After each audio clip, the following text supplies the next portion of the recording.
semua, kembali lagi bersama saya Iniskana. Pada video kali ini saya akan menjelaskan tentang dinamika dan tantangan Pancasila sebagai filsafat negara. Yang pertama, pada era Soekarno. Pada era pemerintahan Soekarno, Pancasila sebagai sistem filsafat dikenal dengan istilah filosofis Grundzüge. Gagasan tersebut merupakan perenungan filosofis Soekarno atas rencananya berdiri negara Indonesia merdeka. Ide tersebut dimaksudkan sebagai dasar kerohanian bagi penyelenggaraan kehidupan bernegara. Ide tersebut ternyata mendapat sambutan yang positif dari berbagai kalangan, terutama dalam sidang BPU PKI pertama, persisnya pada tanggal 1 Juni 1945. Namun, ide tentang filosofis Grundzüge belum diuraikan secara rinci, lebih merupakan legium politik untuk menarik perhatian anggota sidang dan bersifat teoritis. Pada era Soeharto, kedudukan Pancasila sebagai sistem filsafat berkembang ke arah yang lebih praktis. Dalam hal ini, istilah yang lebih tepat adalah Weltanschauung. Artinya, filsafat Pancasila tidak hanya bertujuan untuk mencari kebenaran dan kebijaksanaan, tapi juga digunakan sebagai pedoman hidup sehari-hari. Soeharto mengembangkan sistem filsafat Pancasila menjadi penataran P4. Berikutnya pada era Reformasi. Yang pertama, pada era Reformasi, Pancasila sebagai sistem filsafat kurang terdengar resonansinya. Pancasila sebagai sistem filsafat bergema dalam wacana akademik. Berikutnya, tantangan Pancasila sebagai sistem filsafat.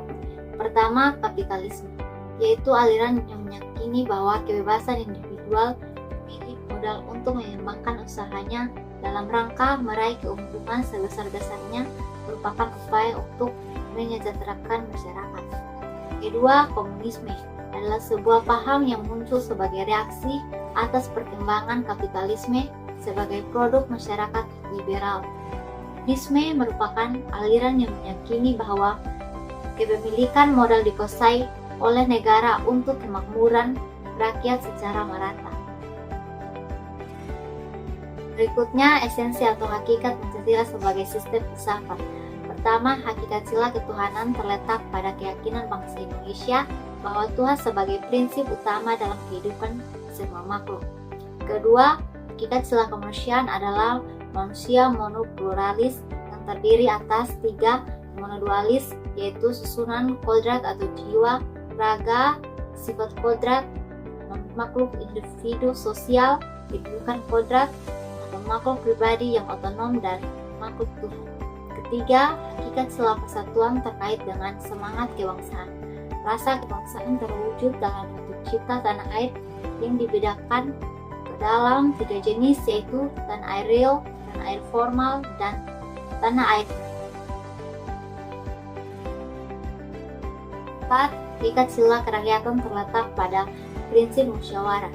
Artinya, keputusan yang diambil lebih didasarkan atas semangat musyawarah untuk mufakat, bukan membenarkan begitu saja pendapat mayoritas tanpa peduli pendapat minoritas. Kelima, hakikat sila keadilan terwujud dalam 3 aspek, yaitu keadilan distributif, legal, dan komutatif. Berikutnya, urgensi Pancasila sebagai sistem filsafat. Pertama, meletakkan Pancasila sebagai sistem filsafat dapat memulihkan harga diri bangsa Indonesia sebagai bangsa yang merdeka dalam politik, yuridis, dan juga merdeka dalam mengemukakan ide-ide pemikiran untuk memajukan bangsa baik secara material maupun spiritual. Kedua, Pancasila sebagai sistem filsafat membangun alam pemikiran yang berakar dan nilai-nilai budaya bangsa Indonesia sendiri sehingga mampu dalam menghadapi berbagai ideologi. Ketiga, Pancasila sebagai sistem filsafat dapat menjadi dasar pijakan untuk menghadapi tantangan globalisasi yang dapat melunturkan kebiasaan dan melemahkan sendi-sendi perekonomian yang berorientasi pada kesejahteraan rakyat banyak. Keempat, Pancasila sebagai sistem filsafat dapat menjadi way of life sekaligus way of thinking bangsa Indonesia untuk menjaga keseimbangan, konsistensi antara tindakan dan pikiran.